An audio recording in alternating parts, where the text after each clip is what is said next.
Bismillahirrahmanirrahim. Assalamu alaikum students. I am Sadaf Afreen, your mathematics teacher. Hope you all are fine. Today's lecture is continuation of our first lecture, direct proportion, exercise 1A of Oxford Universal Press D2 book. Now we start our lecture. In previous lecture, we have introduced direct proportion and we learned its a basic definition. Now this is worked example 1 in front of you. The statement of a worked example is, if 6 kg of biscuits cost $27, calculate the cost of 13 kg of biscuits. So first of all, we have to note down that whether our statement tells us that this question and the quantities that are written in these questions are directly proportional to each other or not. Now there are two quantities, biscuits and the cost of biscuits. As we increase the grams of biscuits, the weight of biscuits, the amount of biscuits, the cost will also rise. And if we decrease, the cost will decrease as well. So by just thinking these 2-3 points, we know that our statement is of direct proportion. Now coming to the solution. First we note that the cost of the biscuit is directly proportional to the mass of the biscuits. Mass means weight, how much you need biscuits. Now there are two methods given in the solution. Number one is unitary method that you have learned in previous class 5th, 6th class में आप पढ़ के आए हैं. And the second method is proportion method that is new for you. It's better for you to do these questions and practice worked examples and practice now as well with both methods so that you should familiar with what's unitary and what's proportion method. ताकि जब हम आगे जाएंगे further proportional methods की तरफ तो आपको बिल्कुल भी अनअवेयर और untouched feel na ho. Okay, number one method given here on the solution is unitary method. First statement is 6 kg of biscuits cost $27. 1 kg of biscuits will cost 27 divided by 6. And 13 kg of biscuits will cost 27 divided by 6 multiplied by 13, and answer is $558.50. Now method 2 is proportion method. In this method, the technique that we have learned, this formula that we have learned in the first video, will use it. X1 over Y1 is equals to X2 over Y2. So X1 is X that we have to find, and X2 is 27, Y1 is 13, and Y2 is 6. Again, by doing the same procedure, our answer is 58.50. Alternatively, there is another formula, x1 over x2 is equals to y1 over y2, that is used here, and again the same answer, 58.50. So in short, there are three methods that is given, and you can solve these questions with any of these, but right now you are starting, so you have to practice these three. Now we will solve practice now 1. Practice now 1, question number 1, A part. If 50 grams of sweets cost $2.10, find the cost of 380 grams of sweets, giving your answer correct to the nearest 5 cents. Now the main things that we have to consider while solving these questions are, number 1, we have to think that whether our question is direct proportion or inverse proportion, because exam में लिखा हुआ आएगा ये कि direct है ये inverse है, and अगर स्टेटमेंट चेंज आ जाती है तो आपको सोचना पड़ेगा. तो आप अभी से सोचें, भले आपको पता ही हो कि ये डायरेक्ट प्रोपोर्शन है. थिंक कि स्वीट्स और उसकी कॉस्ट, अगर स्वीट्स की तादाद बढ़ाएंगे, एक स्वीट्स का मैस आप इंक्रीज करें तो क्या पैसे ज़्यादा देने पड़ेंगे? तो यहाँ ज़्यादा देने पड़ेंगे. अगर आप स्वीट्स की कम क्वांटिटी में परचेजिंग कर रहे हैं तो पैसे कम देने पड़ेंगे, बिल्कुल कम देने पड़ेंगे। तो एक चीज़ के बढ़ने से दूसरी चीज़ ज़्यादा हो रही है, और एक क्वांटिटी के कम करने से दूसरी क्वांटिटी भी कम हो रही है। इसका मतलब है ये आपस में डायरेक्टली प्रोपोर्शनल है। सेकेंड इम्पॉर्टेंट थिंग जो हमने अपने हर क्वेश्चन में देखनी है कि जो हमारे यूनिट्स हैं क्वांटिटीज़ के, वो सेम है कि नहीं। 50 ग्राम्स ऑफ स्वीट्स और $2.10, यानी कि जो मैस है वो ग्राम्स में, और जो आपके पास कॉस्ट है वो है रुपीस डॉलर्स के अंदर। So we have to see that whether our each quantity is same, उसका यूनिट बिल्कुल सेम है कि नहीं। अब हमारे इस क्वेश्चन के अंदर दोनों यूनिट सेम है, ग्राम्स और ग्राम्स की बात हो रही है। Find the cost of 380 grams, तो अगर वो हमें एक वैल्यू ग्राम्स में बता रहा है तो दूसरी वैल्यू भी ग्राम्स में ही पूछ रहा है, और उसने कहा है कि अपने आंसर को नियरेस्ट सेंट्स में करें, यानी कि डॉलर और सेंट्स एक ही बात हो रही है। Now on the next slide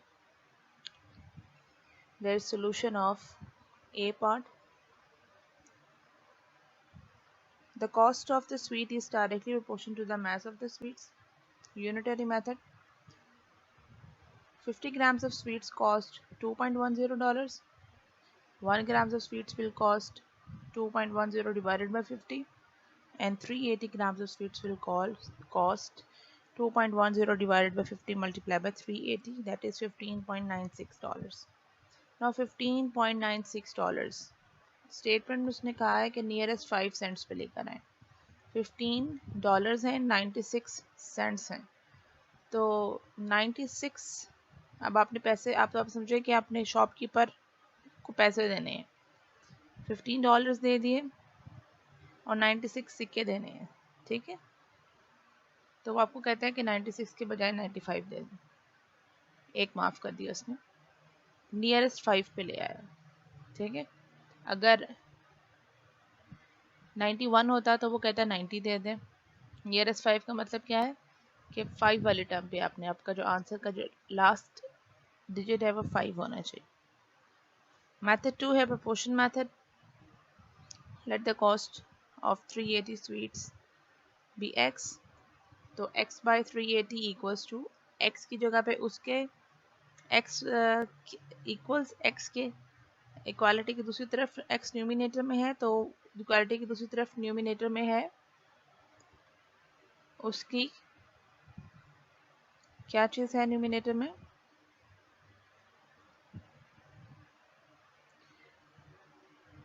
x है प्राइस और 380 क्या है, ग्राम्स है। तो न्यूमिनेटर में भी उस तरफ क्या है, प्राइस है $2.10 और डिनोमिनेटर में क्या है, ग्राम्स। सॉल्व किया, इसका भी आंसर है 15.96। जब इसको नियरेस्ट 5 सेंट्स पे कन्वर्ट करेंगे तो 96 को हम 95 बना देंगे। Now the next slide the solution of B. B की स्टेटमेंट है कि 3/4 of piece metal has mass of 15 kg। 3.4 piece है मेटल का और उसका मास है 15 kg। तो आप बताएं कि इसी मेटल का 2/5 अगर हम पीस लेंगे तो उसकी क्या प्राइस होगी। फ्रैक्शंस दिए हुए हैं but we don't need to bother about it. The amount of metal is directly proportional to the mass of the metal. जितनी अमाउंट होगी उतना उसका मास होगा, ठीक है, जितना मास है उतनी अमाउंट है। अगर 3/4 of a piece metal weighs 15 kg, तो a whole piece का मतलब है 1 piece। 1 piece of metal कितना वेट करेगा, 15 डिवाइड करा है 3/4 से, ठीक है। 15 डिवाइड 3/4 आपको नज़र भी आ रहा है। 2/5 को आपने कितना वेट होगा, तो 15 डिवाइडेड बाई 3/4 मल्टीप्लाई 2/5।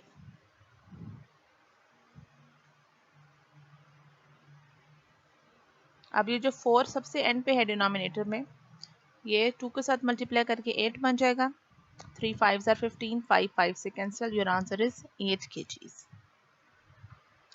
इन्हीं लाइंस पे हम एक्सरसाइज 1A स्टार्ट करेंगे क्वेश्चन नंबर 1 और 2 के साथ। क्वेश्चन 1 2 यहाँ पर सॉल्व करेंगे वीडियो के अंदर, और क्वेश्चन नंबर 3 4 जो सा है वो आप खुद सॉल्व करेंगे एज अ होम टास्क। पहले हम दोनों क्वेश्चंस की स्टेटमेंट्स को देख लेते हैं कि वो किस तरह की हैं, ताकि हम उसके सॉल्यूशन को समझने में आसानी हो। So exercise 1A basic level है ये। क्वेश्चन नंबर 1 है 108 identical books have mass of 30 kg. Find number 1 the mass of 150 such books. Number 2 the number of such books that have a mass of 20 kilograms. दो quantities हैं, एक है identical books और दूसरा है उनका मैस यानी कि वजन। अब आइडेंटिकल बुक्स का वर्ड क्यों लिखा हुआ है, सिर्फ बुक्स क्यों नहीं लिखा हुआ? आपके बैग के अंदर आपकी 10 बुक्स होती हैं, क्या वो सब एक जैसी हैं? नहीं। मैथ की बुक की विड्थ ज़्यादा है, हिस्ट्री की बुक की विड्थ कम है, इंग्लिश की बुक भी बारीक है, ठीक है, साइंस की बुक का वेट और विड्थ जो सी है वो ज़्यादा होगी। तो आपके बैग, स्कूल बैग के अंदर ही जो 10 बुक्स हैं वो आइडेंटिकल नहीं है। लेकिन अगर मैं सारी क्लास में से मैथ की बुक्स कलेक्ट करूं तो वो सब आइडेंटिकल होंगी, एक जितनी लंबी, एक जितनी चौड़ी, एक जितनी मोटी, ठीक है। This is why identical books का वर्ड उसने चूज किया है, ताकि हर बुक का मैथ एक जितना आए। अगर वैसे जनरल बुक्स की बात कर देता तो हर बुक का वजन डिफरेंट होता, तो वो डायरेक्ट प्रोपोर्शन नहीं बन सकती थी, ठीक है।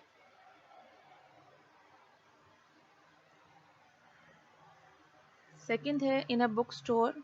क्वेश्चन अभी हम डिस्कस कर रहे हैं, सोल्यूशन इसका अगले पे स्लाइड पे देखेंगे। Question number 2 in a book store 60 identical books occupy a length of 1.5 metre on a shelf. एक बुक स्टोर है, वहाँ पे किताबें लगी हुई हैं शेल्फों के ऊपर। 60 एक जैसी किताबें, या समझे कि 60 मैथ्स की बुक्स जो सी हैं वो शेल्फ पे लगी हुई हैं और वो 1.5 मीटर लेती हैं शेल्फ पे, ठीक है। 1.5 मीटर की शेल्फ मैथ्स की बुक्स ने ले ली, 60 बुक्स ने। आपने फाइंड करना है number 1 the length occupied by 50 such books on a shelf. अगर 60 के बजाय 50 किताबें होंगी तो कितनी शेल्फ पे जगह लेंगी?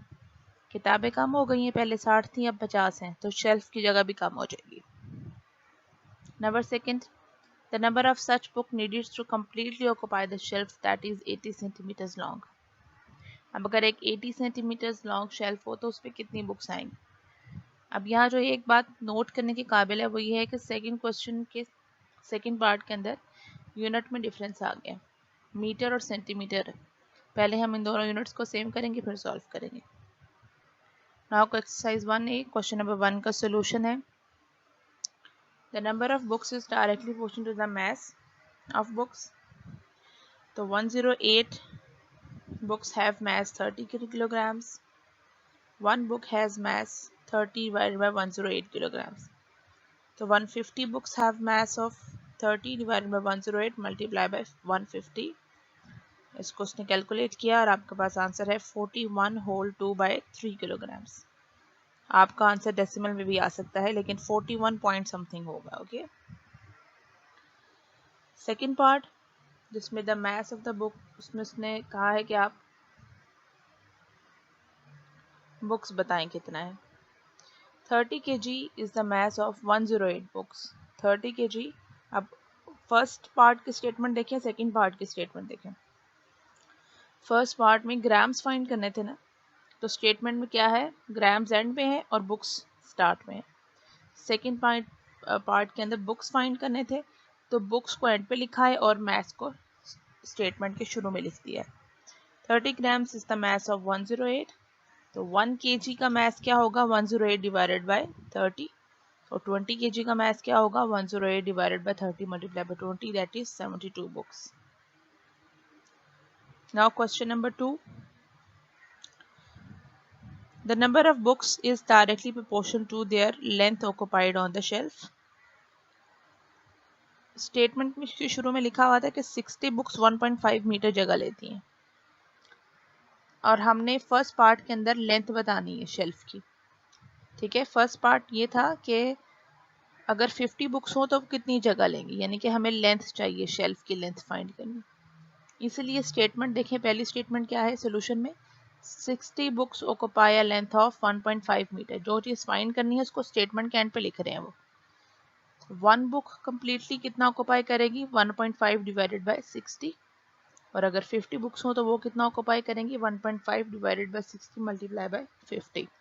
आंसर आ गया 1.25 मीटर्स। सेकेंड क्वेश्चन के अंदर लेंथ बताई हुई है 80 सेंटीमीटर्स और ये कहा जा रहा है कि आप बुक्स बताएं कि 80 सेंटीमीटर्स में कितनी बुक्स आएंगी।